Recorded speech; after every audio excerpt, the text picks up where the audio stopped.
загасчин муур.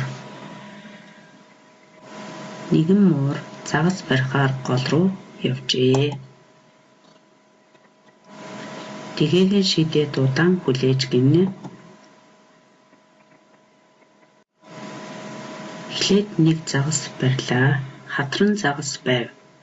Жижигхэн загас гэж муур голжээ. Тэгээндээ дахин чигийн ус анхорхой хийв. Тэгээд тэгээгээ шидэтэл алган загас баригдав. Муур алган загасч бас жижигхэн гэж голоод дахин тэгээгээ усан шидэв.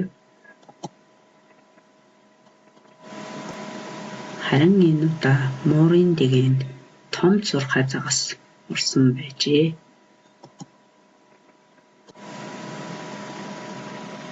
Гэтэл муур зурхай загсанд татагдан усанд унжээ.